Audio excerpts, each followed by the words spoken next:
At Operation World Without Cancer, we believe true healing starts with knowledge and the freedom to choose your own path. In a world clouded by conventional wisdom, we're uncovering natural health strategies long kept in the shadows, bringing hope, truth, and a vision for a world without cancer. Welcome to Hidden Healings Uncensored. All right, everybody, I'm really excited today. We have my friend who I haven't seen in a while. I think we saw each other last time at a Cancer Control Society event, but Francisco Contreras. We were just talking about previous to the show how we've known each other for many years through our fathers working together and fighting this battle. So he is the head of the Oasis of Hope Hospital. He's a distinguished surgical oncologist. Dr. Contreras is renowned for combining conventional therapies and alternative medical treatments with emotional and spiritual support to provide patients with the most positive treatment experience possible. He's had tremendous results. He's authored numerous books concerning integrative therapy, cancer and heart disease prevention, and chronic illness. I have one of your books in my library, including The Hope of Living Cancer-Free, The Hope of Living Long and Well, Beating Cancer, and Dismantling Cancer. His newest book, The Art and Sciences of Undermining Cancer, was released in October 2020. So in addition to writing for medical journals, Dr. Contreras has participated in medical conferences such as World Conference on Breast Cancer and is active in the Cancer Control Society. He has addressed governmental organizations, including the Georgia House of Representatives Health Policy. We all remember our friend, the doctor who was in the Congress, Larry McDonald. Do you remember Larry McDonald? Yes. Okay, so we had a strange story just happen. A lady that was had lunch with him before he got on flight 007. That was his friend in Georgia. Was just in my office a week ago. Kind of a small world story, but anyway, he has spoken to the Georgia House of Representatives Health Policy Task Force and the Japanese Medical Association, all of which we know the Japanese use natural health, and they're big with the Cancer Control Society. He has also been on special assignment to Slovakia as a member of the Mexican Health Advisory Board. Wow, that is quite the resume. I know there's so much more that we can't talk about because you're a humble man as well. But thank you for being here, and tell our audience on Hidden Healings Uncensored, which is on the Braveheart Network and also on Rumble. And we're trying to get it out there onto YouTube, but they keep censoring us. But anyway, we have a whole bunch of platforms. Tell our audience a little bit about yourself, Dr. Contreras. And again, my pleasure having you here. Well, John, thank you very much. It's an honor to be with you. So my father founded the Oasis of Hope in 1963. And so I was still in school, and then I trained in medical school in Mexico, pre-med in America, and then I did my surgical training for 5 years in Vienna, Austria, and then came back to work with my father because I was convinced, even before going to Vienna, that an integrative approach was the best way to treat cancer patients, but especially not forgetting that cancer patients have very, very profound needs spiritually and emotionally.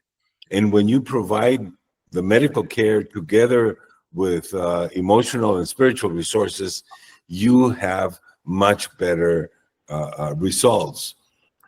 We have used a combination of conventional and alternative therapies since the beginning, and we continue to do now.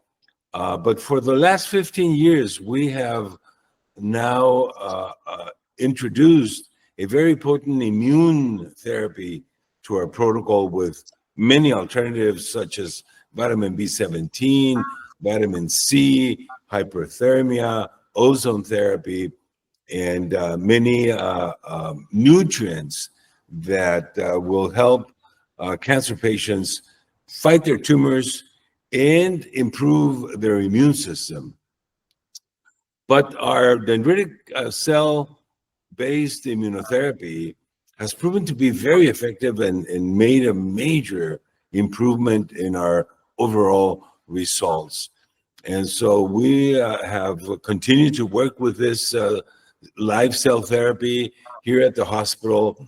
And we have a very sophisticated state-of-the-art laboratory where we prepare those cells for our patients. And there's newer things coming. So we're hoping to be prepared to do, for instance, CAR T cells in about a year and a half. We have the personnel that are capable to do these very complicated processes, but the devices, the toys that you need to produce them are extremely expensive. So we have our piggy thing where we're putting, saving our money so that we can a little percentage. You're tithing to your own equipment purchases. I like that. So yes. the impact program, I'm in reading what's going on before the show, the impact program is really interesting to me, and that's a personalized is it autologous? Autologous, meaning that we prepare the vaccines and these immunotherapies from the patient's own blood or own tumor.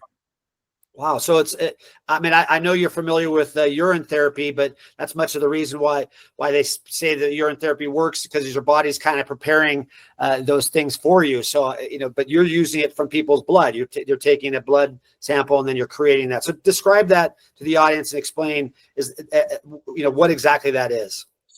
So what we do is we draw blood from a patient, about 50 to 75 cc's, and we separate several cells from that blood.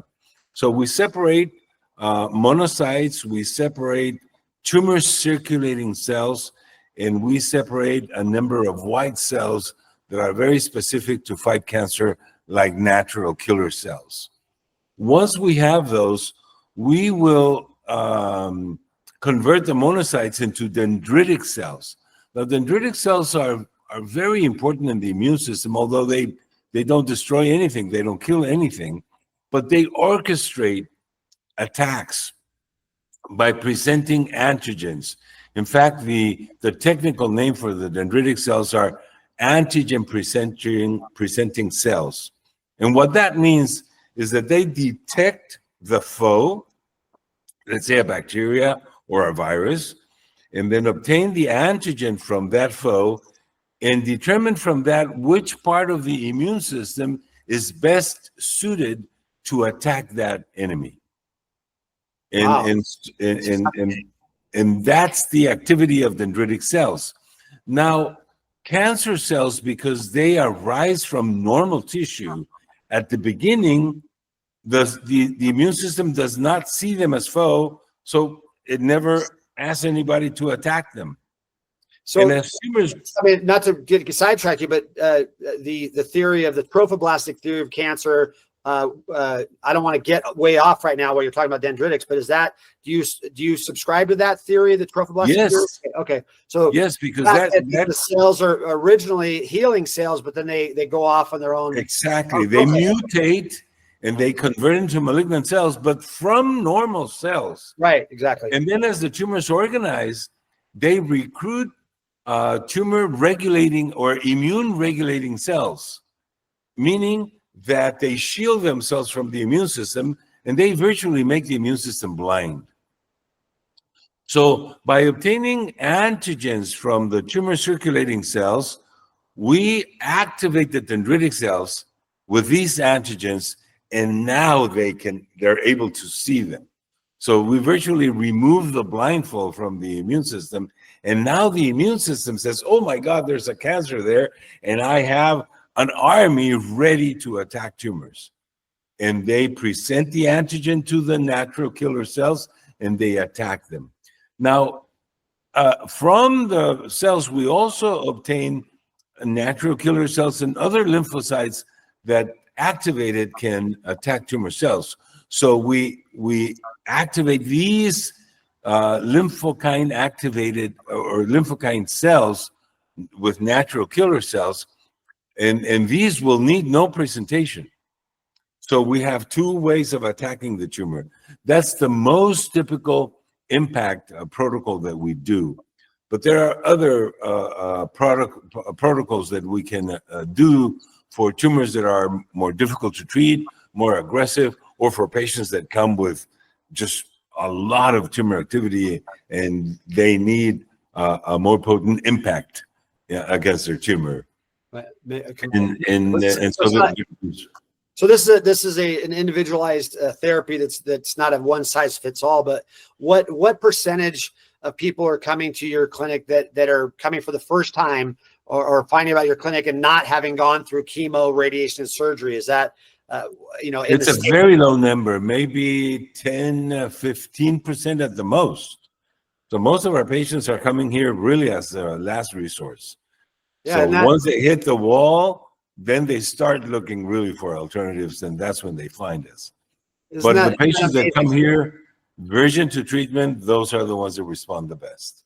Yeah, that part of the history hasn't changed, because Dad said, 50 years ago that he would have an 80 to 90. He pegged it at 86% success rate with somebody that came to him as the first option, but like about a 16% success rate for someone that came to him as the last option. And, and Ed Griffin in the book World Without Cancer says, that's a great percentage, really, because, 16% is better than zero, but it's a system that I'm working hard to change. I am really involved in the US in having a system where people can go for an urgent problem. They have an urgent problem for the first time, and they get all of these things laid out to them. Hey, we have chemotherapy and we have radiation surgery, and here's what it costs for that, and here's the results we've had, and here we have the immunotherapy, we have the therapy you just described. Let me make sure impact, and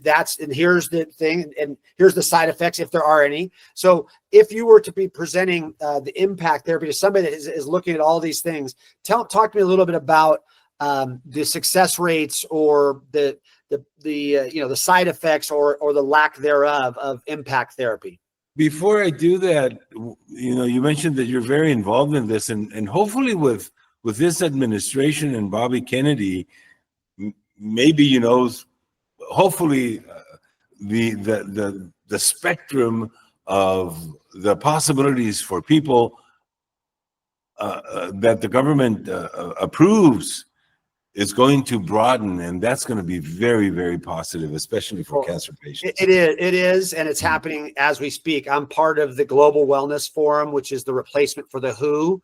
In the U.S., we got out of the WHO. Wow. Yeah.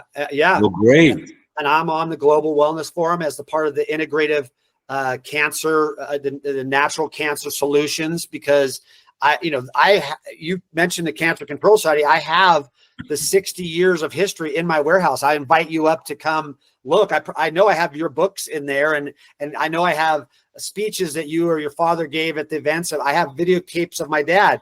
I'm in control of this, and I'm not trying to hold it to myself. I want the world to know about it, and I'm telling the Global Wellness Forum, I have this.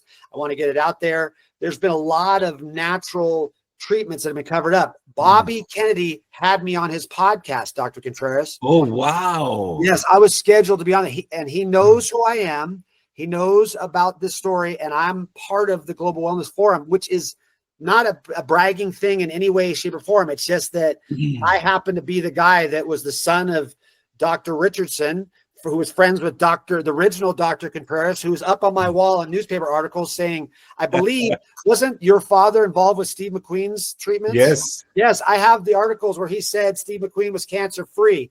I have the books from Dr. Donald that said, Donnelly, I think his name is, that said that Steve McQueen was murdered. So again, this is not about me. My audience has heard that. He was murdered after he was cured by your father at your clinic, by the way. So, and Rick Hill now works for me, as you know. So, wonderful. We are. Well, anything that I can do to support you, I just and vice versa. I want to have your clinic be a recommended clinic through us that we tell people about. So that's what I'm on this network, the Braveheart Nation, with Dr. Wolf, and he's also in Mexico. Dr. Wolf came from Canada. Do you know Daryl Wolf? No, Okay. I don't. Well, have he's not the one that had. formed this network that my show is on. He's an amazing human being. You'll love to meet him. And he's in Ixtapa and Cehuateneo. He has a It's a clinic. beautiful place. It is. I went there and visited. I want to go again. It was gorgeous. But getting off the subject, so if there's anything else you want to ask me, because you and I No, haven't. then let me answer your question. Yeah. Let's begin by side effects. Yeah. The side effects of impact are minimal because it's the patient's own cells. Right. Okay. So the only side effects are from the chemicals used in expanding the cells. For those of your listeners that don't know what I'm talking about, the expansion of the cells is a reproduction or cloning of the cells. So from 100,000 monocytes, we obtain about 10 million dendritic cells that will go then and present the antigens of the tumors to the natural killer cells. It's such a massive attack. So there's no side effects. In the new technologies come often, and so now we're able to cleanse those chemicals much better than we did before. So we're not worried about side effects. Now, results. In stage 4 cancers, where we have been able to do prospective clinical trials, in breast cancer, our 5-year survival rate is 50% in comparison to about 16%. And now you also have to take into consideration that 16% were with vision patients to treatment. Right. Ours those are the ones that where the therapy failed them. Right. And they come, to us in very, very poor shape. Yes. So 50% is massive. It's When massive. the patients come virgin to treatment, is about 75% in stage 4. Wow. 5-year survival rate. Yeah. And so in about all of the, we were able to do breast cancer, ovarian cancer, lung cancer, and colon cancer. In all of them. What percentage of these women are getting their mastectomies? Is there any? Do you have that kind of? Most of them already came after surgery, radiation, and chemotherapy. Wow. Okay. So that's my passion to try to save that, to reverse that. So we're able to rescue a very high percentage of those women. Now, for your audience, if you've never heard of dendritic cell-based therapies, this was developed in America. In fact, the developer obtained a Nobel Prize of Medicine for that invention. And in America, they're still doing clinical trials. And the problem is that because this is a very individualized protocol, it cannot be produced in mass for mass distribution. And so there's virtually no money to be made. And I think that's one of the biggest hurdles, because they want to convert it into a drug. Right, exactly. So they want to have a vaccine for breast cancer. Yep. And then offer it to all breast cancer women. And that's not going to work because if we understand the root, very different. Yes, from we understand patient to patient.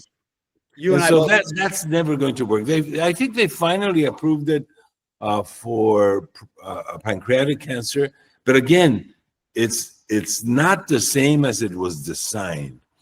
And I think that it's unfortunate that people have to come to Mexico to get this vaccine instead of America. Now, the question that many ask, why is it that it's approved in Mexico and not in America? And common sense came to the Mexican government about 15 years ago, which is very rare. And they said, well, if you need, in order to get approved for something, you need to prove efficacy and safety. And the biggest problem is safety. Yeah, right? Of course. It may take thousands of patients and decades to determine if something is safe or not. And that's the biggest hurdle. But the government said, well, this has been proven to be efficient.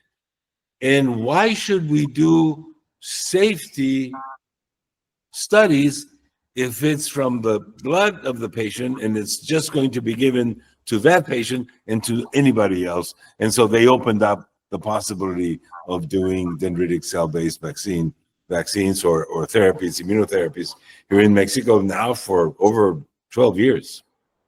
Yeah, that's just like the history of Laetrile therapy in Mexico. That for back when Rick Hill went to your clinic, Yes. 50 years ago, Laetrile therapy wasn't as readily available in the U.S. My dad was doing it, but he had to keep it under key. And Dr. Privatera, Yes.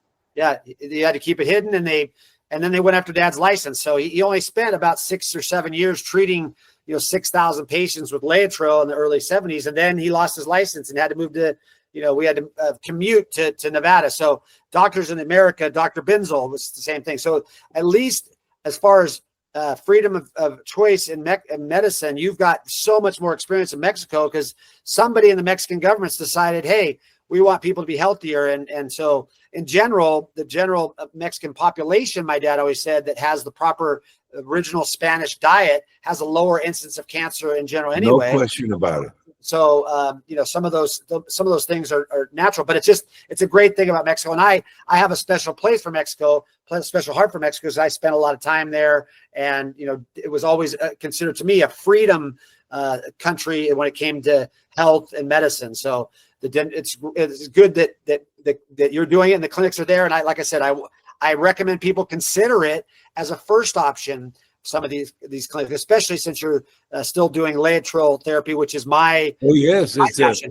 It's still a big part of our protocol. So Yeah. we have the immune therapy on one side, and we have what is called the metabolic therapy on the other side, because tumors have a very few common denominating factors that you can attack. So, for instance, all tumors, breast cancer, colon cancer, brain cancer, they all need a lot of sugar. That's a common denominating factor. All tumors are hypoxic. All tumors are very liable to heat. All tumors, whether, again, it comes from the prostate or sarcomas or melanomas, they all have a high pH within the structure of the tumor. And so these are common denominating metabolic factors that we can attack without being so aggressive as chemotherapy or radiation are. And so we attack the cancer from both sides, the metabolic side and the immune therapy. And Laetrile continues to be a big part of our therapy. And now, so you've been doing this using Laetrile since probably the 70s or maybe even before that. And so how have you seen, my dad, when in his clinic, he saw, a great reaction to Laetrile, but along with the enzymes was a very important part of Dad's, and the B15 and also the change of diet.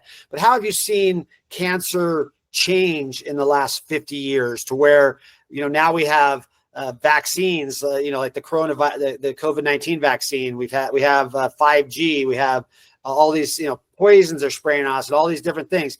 I don't know about all those things as much as I know about B17, but I do see that people, when they present with cancer now, it seems like it takes additional therapies in today's world than it did back 50 years ago. But I don't want to put words in your mouth. How have you seen that change, the treatment of cancer? Well, the first thing is that as my father was seeing up to 25% response in patients, even when they had chemotherapy before or radiation therapy. Oh, wow. Here. And so when I came back from Vienna to work with my dad, we were very excited because the results from chemotherapy are around 2%. Yeah. Yeah. And so, this is a massive improvement, but we were excited, but I told my father, well, what are we going to do about 75%?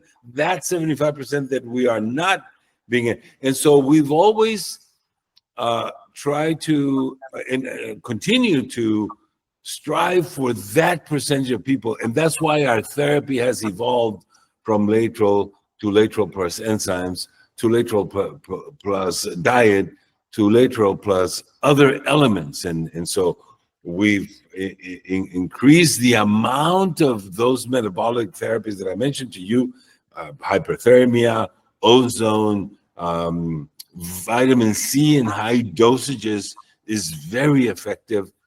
Then nutritionally, there's so much information about how nutrients can achieve the same goals as targeted therapies at a fraction of the cost. The thing is that in order for you to do that, the amount of nutrients that you have to flood the system with is massive. And that is very complicated to do. So a few years back, we started working with nanoparticles. And nanoparticles are absorbed phenomenally.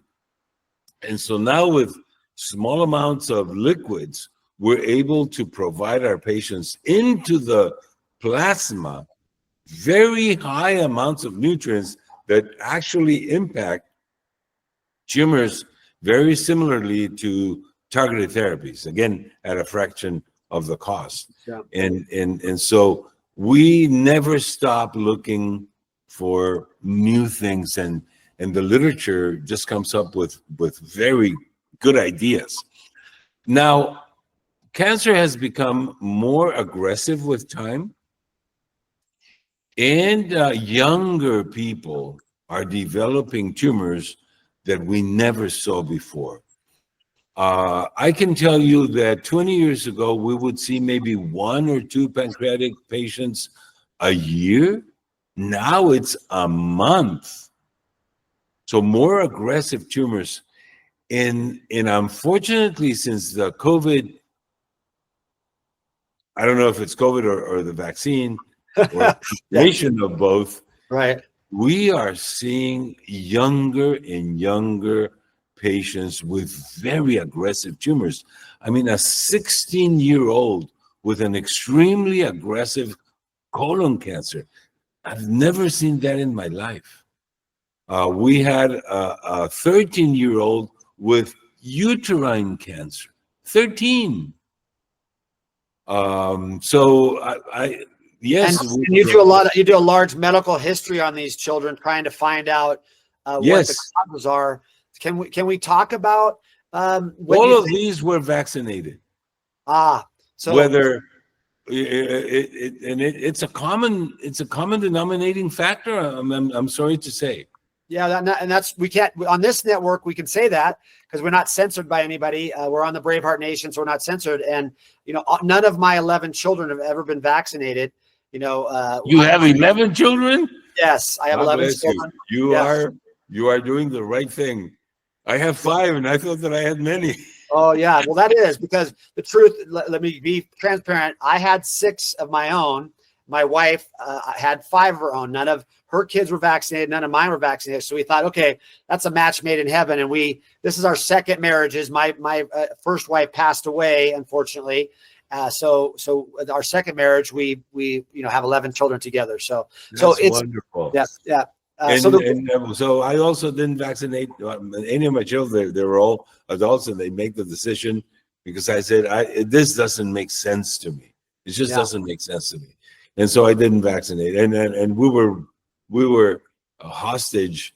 So we traveled only to places where they didn't require the vaccine. And so we went to places that we never went before. So it was a blessing. We were finding all sorts of solutions. I had doctors that were MDs that said, yes, I can give you a vaccine card because I give you vaccines with nutrients. So, I was hunting those people out. So we all, if we needed them, we didn't let it stop us. We got a vaccine card that, was signed and whatever, but never, when I never got the big pharma, what's in the tube vaccines for any of our kids, but they all played, went to public school in California and played school. It's complicated. Yeah, it's complicated. John, whether the vaccine is playing a role or not is besides the point. The fact is that cancer has become more aggressive and it's attacking younger people. Yep, we're seeing the same thing. I mean, we're not a clinic, but we see the same thing, and the people that are coming to us.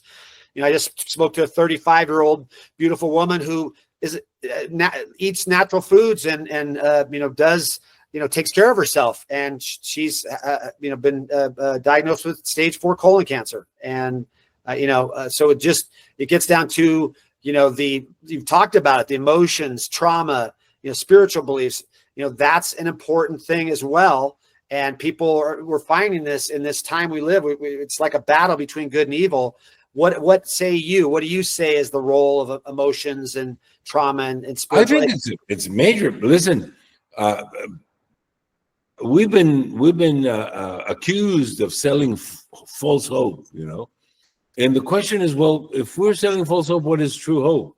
Yeah. You're dead in 3 months, right? You're in 6 months if you don't take chemotherapy. Blah blah. Well, no, there's either hope or no hope. Right. There isn't hope. There isn't false hope. I hate that term. Hope. Right. So kept people alive. I know people have prayed themselves to help. My contention is, if we have to do double-blind studies to determine objectivity, why do you do a double-blind study or a blind study at all?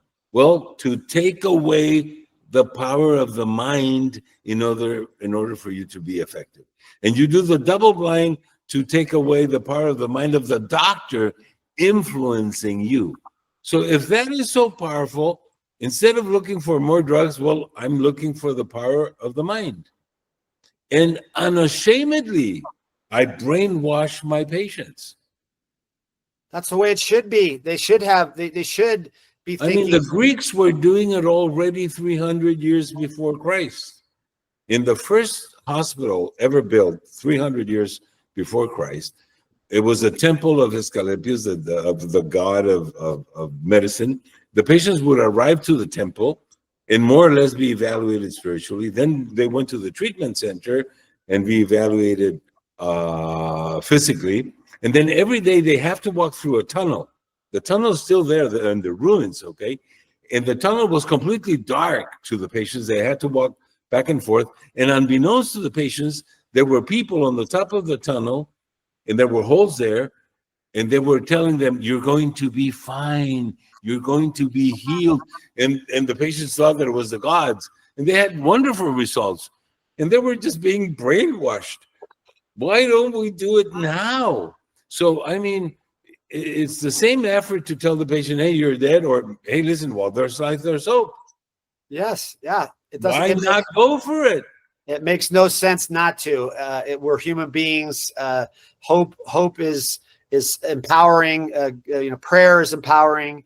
Trying to find out what the traumas you've had in the past and getting rid of them is empowering. And so I believe a truly integrative practice should include those things. And there are so many published reports on the impact that these emotions have on your immune system. Right? So there's a study that shows that for every minute of anger, your immune system is depressed by 6 minutes. 6 hours. And who's mad for 1 minute? Yeah, nobody. It's impossible. So you're depressing your immune system constantly. And on the flip side, for every minute of laughter, you improve your immune system for 24 hours. So we provide our patients with emotional and spiritual support. Why? Because the stronger you are spiritually, the more functional your emotional responses are going to be. And thus the patients do better. Yeah, absolutely. And so why not?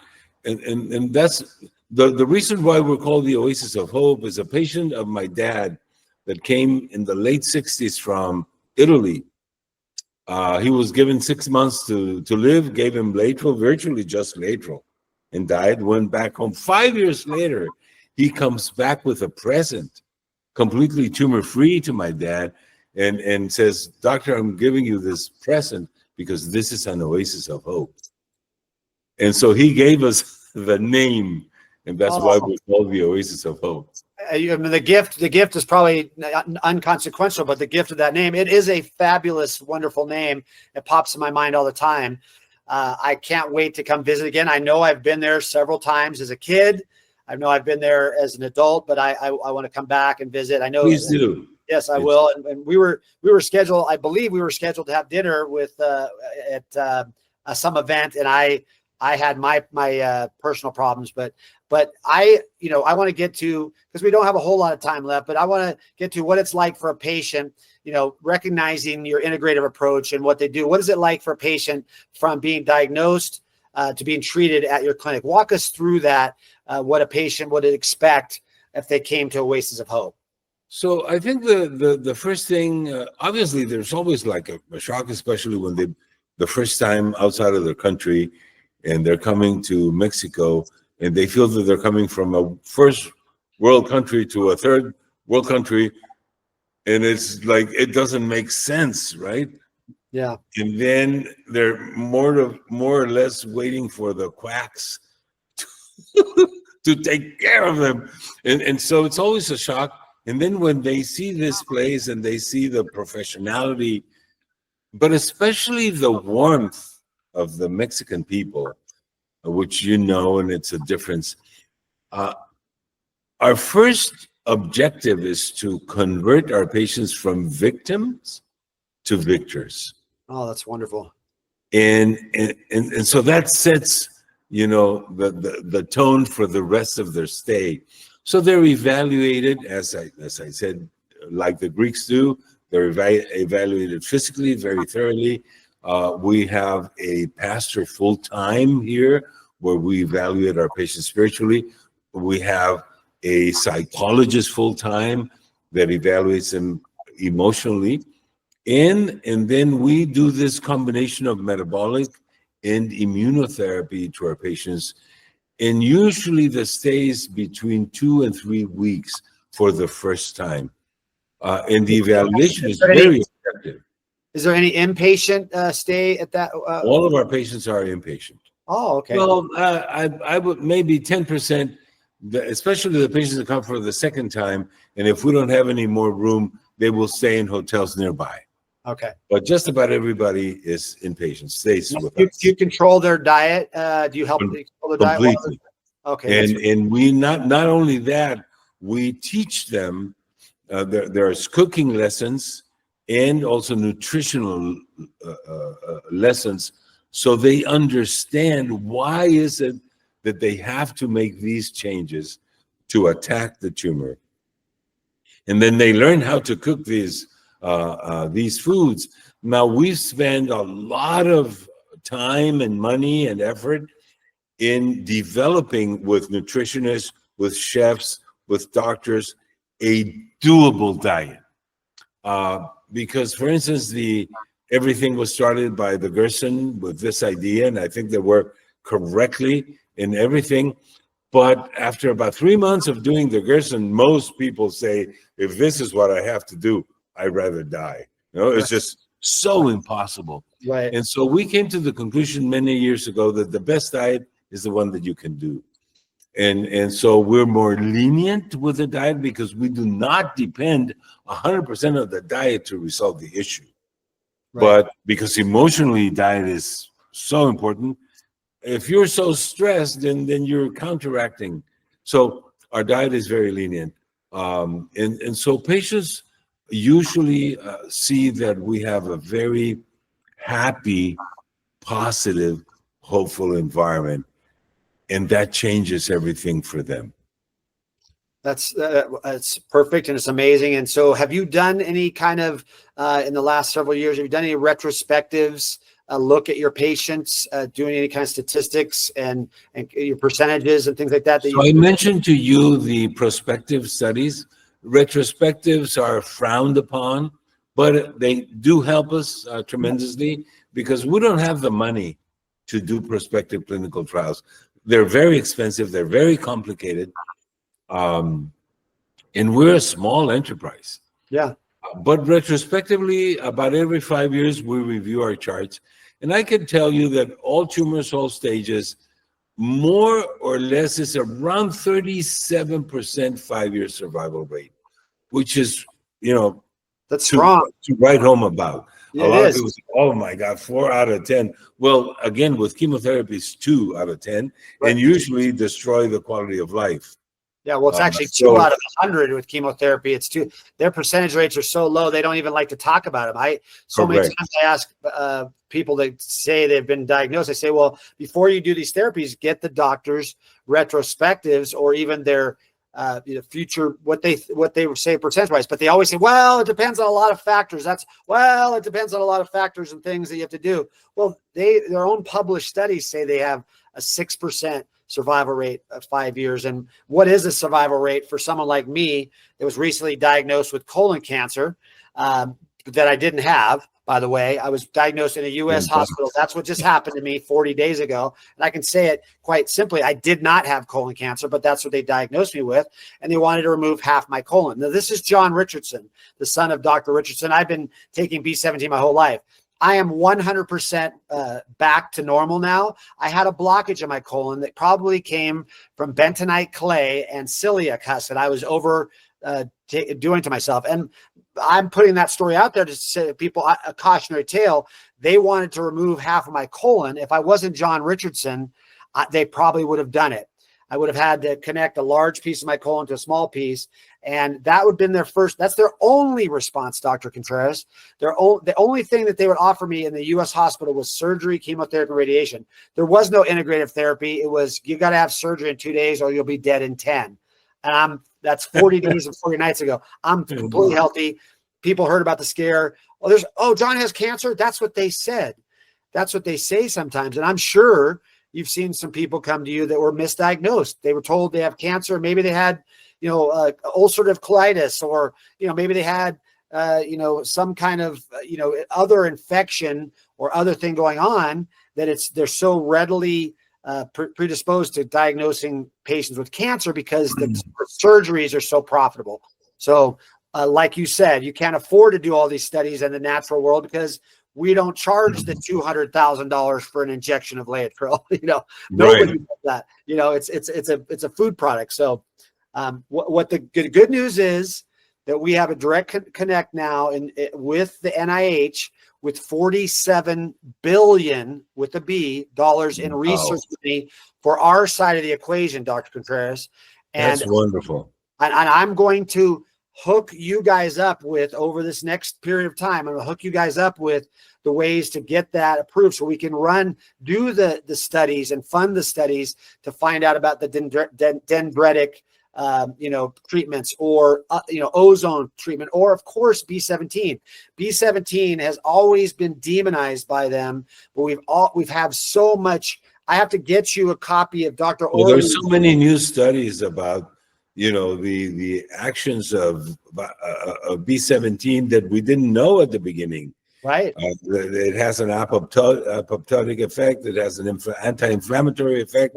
It's just a wonderful product. Yeah, we actually have a whole bunch of studies I'm going to make sure you get that Dr. Orley was a researcher friend, was able to put together that really opens the eyes. And because of the demonization, that was the one, what you and I, if anybody knows what doctors went through. I think your dad was on trial with my father. Weren't they on trial together? Yes. Yeah. And this, here I can tell you on this podcast, my dad manufactured his B17 in his basement. Really? Yes. And nobody knew that. And he never smuggled. He manufactured in his basement. My brother told me that, but they were hush, couldn't tell anybody back in the 70s because they were afraid of being raided at the clinic. So, whether or not dad smuggled Laetrile, which is a joke, a natural product, it was what the whole case was about. This is a natural product that the NIH said over 200,000 people have been injected with. We have that in documentation, and not one case of poisoning with it out of 200,000. Yeah. So whether Laetrile is the silver bullet, no, we're not, and especially in this world we live in, it's a integrative approach that brings in all the things the doctor does, including prayer. Now, they've done studies at the NIH, Dr. Contreras, that said prayer helps people healthy. It's been documented. They've done studies. So for people to go, oh, that's hocus pocus, or that's whatever, you can now put that away in your drawer. It's not. It's real. Having belief that you're going to heal actually helps you heal. Correct. So it's not a false hope. It's actual real hope. And that's part of any treatment plan. And if you believe that you're going to die, you will die.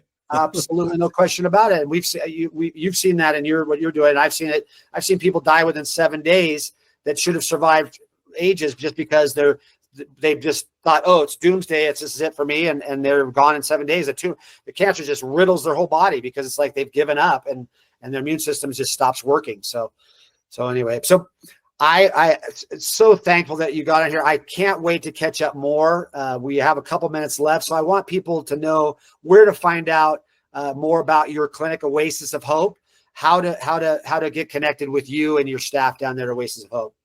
So our website is oasisofhope.com, and please visit the website, and there you will be guided on how to get in touch with us. We offer all visitors a free consultation with a doctor about your case. We will evaluate your case and give you a recommendation. Our number is 888-500-HOPE. Oh, that's beautiful. That's wonderful. And so where is it located? Is it in Tijuana? We are in Tijuana, in Playas de Tijuana, very close to San Diego, California. Most of our patients fly to San Diego. We pick them up at the airport, and then we'll take them back when they're done. So it's super easy. They need a passport. Not no, much else. Americans do not need a passport.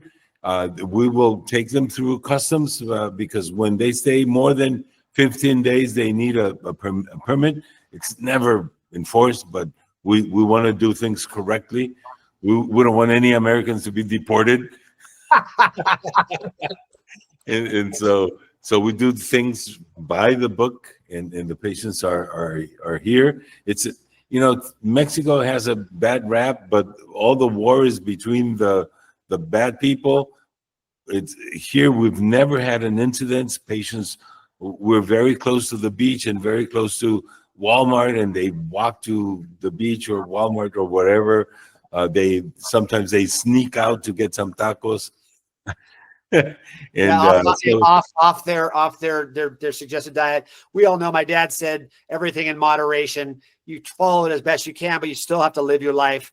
And there's certain things that are way worse for you, like smoking or alcohol consumption when you're trying to go to the treatment. Some of those you really want to stop doing. Coffee is one that's one that you really want to stop doing, and we can do that, and we can find substitutions for things. And I'm not drinking any alcohol at all right now, and I went and got a drink that satisfied that craving just with no alcohol in it, so there's those substitutions you can do. So I will vouch for absolutely. Mexico is a great place. Yeah, you make the best of it as you will. What's going on, and all this stuff that we see going on between ICE and deporting people is all kind of created to keep us all battling each other. But I have a special place in my heart for Mexico and Mexicans and the diet, and it's my dad practiced there, and I like visiting there. So it's a low risk thing to call up Oasis of Hope and get a consultation. Even go visit, check it out, and make your decision. Yes. So, and see the results. So thank you, Dr. Contreras. Thank you. God bless you. I appreciate you being on today. Is there any closing statement you'd like to say to the folks on Hidden Healings Uncensored? Cancer is not necessarily a death sentence. There are many, many treatment options that are very effective. And if you or a loved one is going through these turbulent times with cancer, don't hesitate to give us a call, and we'll give you a recommendation. Excellent. Thank you so much, Doctor. Yes, John. Thank you very much. Thank you.